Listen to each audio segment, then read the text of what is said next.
Welcome back. Well, it's definitely a buzzing broader market. So smaller stocks such as Shriram Properties is gaining. That stock is up around 4.5% giving Apollo Tyres company is Seat. So that stock is up around 3.5% at this point in time. Angel One is also doing well. So that stock is buzzing around with a gain of around 2.5%. So a lot happening within the broader markets, you'd have to say. But let's get talking to another company now, and let's in fact welcome our corporate guest on the show this morning. Chalet Hotels is the company on our radar. Remember, the company has posted a strong second quarter performance on a lower base.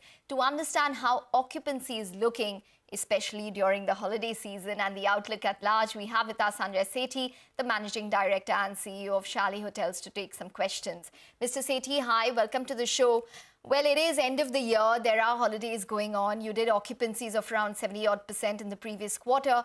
What is it looking like? What has it inched up to? And can you just give us a broader sense in terms of how business is looking, say, on a comparable basis? Good morning, Ekta and Nigel. Pleasure to be on CNBC again. Looking very positive. Business travel is back with a bang, which is extremely encouraging.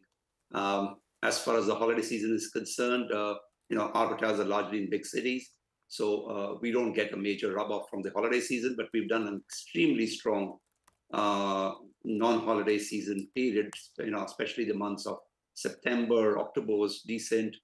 This November looking very strong, and that's true for all hotel companies which rely on business travel. Business travel is back, as far as domestic business travel is concerned, to about 190% of what it was pre-pandemic. And if you recall, about 8 or 9 months back on your channel, I'd said that business travel will be back, and all the naysayers at that time had said business travel will probably not be back to pre-pandemic numbers ever. So I think that's gone well. Future for the industry looks extremely strong. I'm very bullish both for the business and the leisure segment. And we will continue to explore opportunities in the leisure segments as we continue to consolidate business in the existing assets within the portfolio. We also have a lot of new assets coming in play. Remember, a lot of the capex has been spent, and they come into play in the next maybe 3 to next 15 months. And looks like exciting times ahead for Chalet. Okay. If you could just quantify what exciting looks like, because, the fear is that while you have said business travel has rebounded, there is fear of a slowing economy as well. So in that context, do you see or foresee any kind of cutback? Ekta, we don't see anything as of now. As far as the foreseeing part is concerned, I think it remains to be seen what the impact on India is. Remember, I'm talking about domestic business travel here. India continues to be a strong story.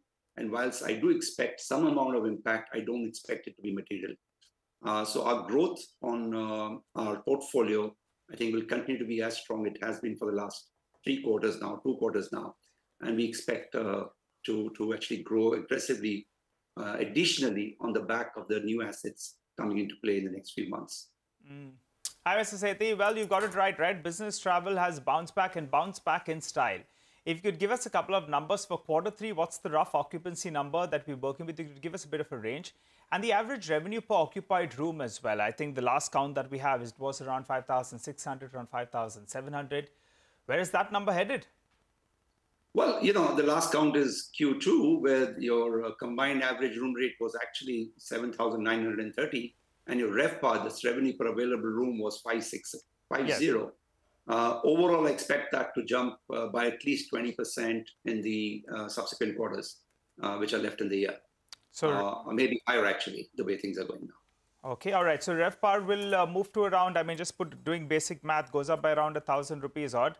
So around 6,700, yeah. 6,800 odd. I think we should comfortably be in the 7,000 range. 7,000 range. Okay, and what about the occupancy number? You want to give us a rough number out there? Occupancy will remain strong. See, look, what will happen is, Nigel, in holidays, we do tend to dip a bit. So when we had Dussehra and Diwali in October, the occupancies would dip a bit for all business hotels.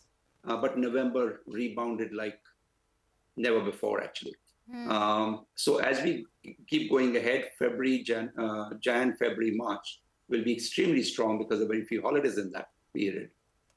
December will be affected for maybe about the last 10 days of the month when the Christmas and New Year holidays kick in.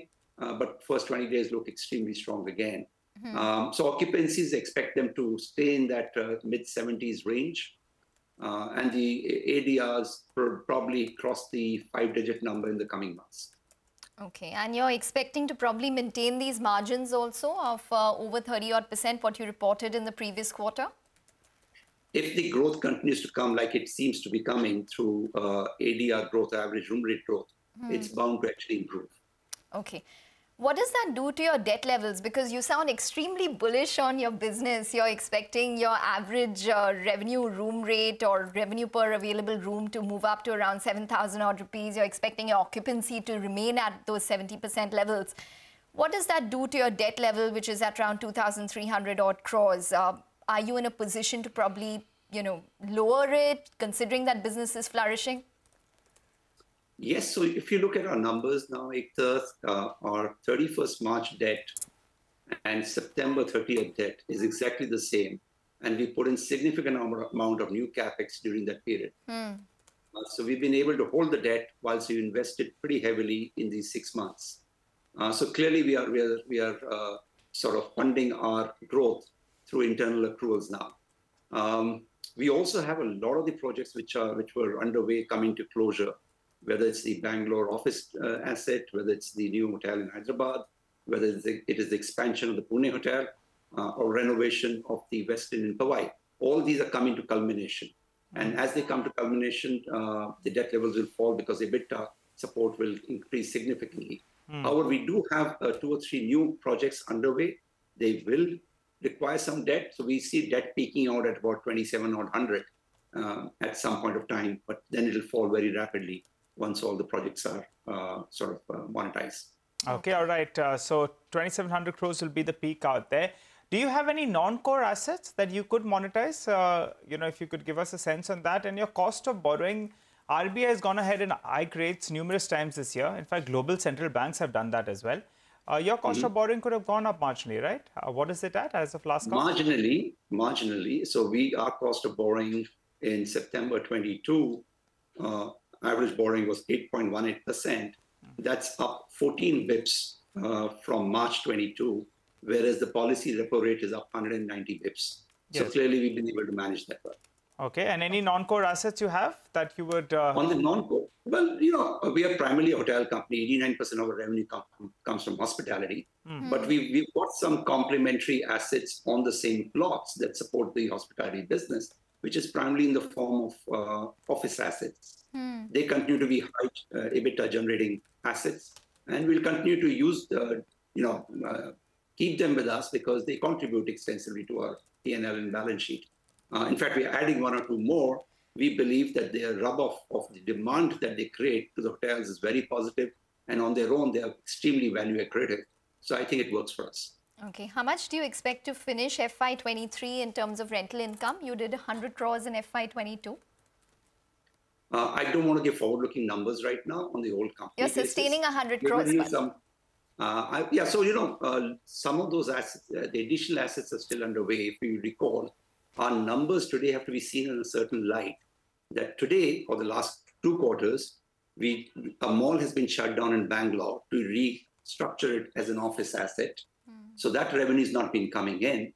We've also got renovations going on at the Westin in Powai, where 150 rooms and the main banquet hall has been out of action for a couple of quarters. That's all back now as far as the Westin is concerned. So all the numbers have to be seen in light that these assets were out of action and they want to come into play now. So whilst our growth is there over even FY20 numbers, that growth could have been much higher if all our assets were in play today. Okay, all right, Mr. Sethi. Well, you're sounding optimistic about the future and things are looking up as well, to be fair. Wishing you all the best for the Q3, and in case we don't speak getting into the new year, all the best, for the new year to you and your entire team as well. Same to you, Nikita. Thank you. Okay, all right. Well, we'll slip into a short break on that note. When you come back, we'll continue to focus on markets and stock-specific action.